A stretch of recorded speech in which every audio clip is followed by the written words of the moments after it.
When Charles Ball goes out into the field the morning after he arrives at Wade Hampton's plantation, he's given a hoe and he's told that he is going to chop cotton that day. That means to basically kill all the weeds that are growing around the young cotton plants. And he's told to get in line with a group of other individuals, other enslaved people with hoes, and they're told that they all have to keep up with one man at the end of the line. This man was named Simon, and Simon was the fastest worker. And as soon as Simon started working, Charles realized he was going to have to work very hard to keep up with Simon, because Simon was working very, very quickly. He was chopping as fast as he could. And pretty quickly, Charles figured out he could do it, but it was going to be difficult. And he also realized why Simon was working so quickly. The overseer, a white man on horseback with a gun and a large whip, was watching Simon. And in fact, he was watching 10 other Simons across the field. And each of those captains was working as fast as they could. And each of them had 10 people trying to work as fast as that captain. This is what enslaved people called the pushing system. And it was a way in which one individual overseer could drive 100 people across a field as fast as possible. Now, this doesn't necessarily fit with our picture of slavery as a system that doesn't have very good incentives for labor. Now, these might be cruel and immoral incentives, what Charles Ball was experiencing on that first day of labor, but they were incentives that worked in terms of producing more cotton. We can see the results just in the increase in the production of cotton. In 1790, 470 million pounds of cotton are made and traded in the world, and most of them are produced by free peasants in Asia. In 1860, 70 years later, 2.5 billion, or almost 6 times as much cotton, is being traded on world markets, and almost all of it is made by slaves in North America. So clearly, their work was being incentivized and incentivized very successfully, but not incentivized in the ways that most economists and certainly some of the biggest proponents of capitalism as a system that's based on free wage labor would have said is essential to the system of capitalism. Usually when people contrast slavery and capitalism, or slavery and wage labor, they go to Adam Smith, one of the great economists, who argues that wage labor has built-in incentives that slavery simply doesn't. And it's not possible to improve the quality of labor or improve the quality of the product much with slavery. There's a built-in wall, if you will, that slavery is going to hit. And it's essentially a problem of incentives.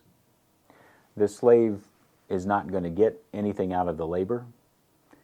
They're certainly not going to get any money out of the labor, and they have very little possibility for advancement. So there's not much incentive for them to work hard or to work well. And there's a lot of truth to that kind of analysis. And in fact, there's so much truth that figuring out incentives was one of the most difficult tasks of overseers and slave owners in the 18th century North American South, in the slave colonies, particularly of South Carolina and Virginia. And they had created basically two systems. There were two very common systems in use. The first one was called gang labor, and this involved direct supervision of enslaved laborers.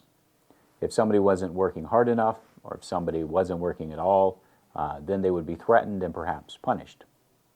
The problem with this, particularly in tobacco, is that tobacco is usually grown in lots of small patches. And this was especially true as soil fertility started to decline in late 1700s in Virginia and Maryland. Increasingly, slave owners relied on African American slave drivers, many of whom were also enslaved themselves, to direct labor in individual tobacco patches. And of course, they had their own incentives. Sometimes they were related to the people they were driving. Sometimes they wanted to protect them. They wanted to take better care of them. And so when the white overseer or the white enslaver weren't around, often the pace of labor would slow with the consent of the driver. On the other hand, there was another system that was often used, and this was very common in the rice belt along the coast of South Carolina and Georgia. Not the cotton part that was inland where Charles Ball found himself, but in the older section. Typically, rice was the crop this was used for. This system was called the task system. In the task system, an individual laborer had a specific amount of work they were supposed to finish in a particular day. And once they were done, they could quit, and then they could do whatever they wanted. They could grow their own garden. They could help their spouse or their children or their siblings or their friends finish their own labor. They could relax. They could do whatever they wanted. Now, this wasn't an easy system. There was still a lot of labor. But people who worked very, very hard could often finish by 3 or 4 o'clock in the afternoon. And this allowed them space to have a different kind of life from people who have to work from sunup to sundown. And not surprisingly, when slave owners tried to increase the size of the task, to say, for instance, you don't have to weed 1/4 acre of rice a day, you have to weed 1/2 acre. There was a lot of resistance. But that's not the way your father did it, or that's not the way the neighbor does it. And so the task tended to not change much over time.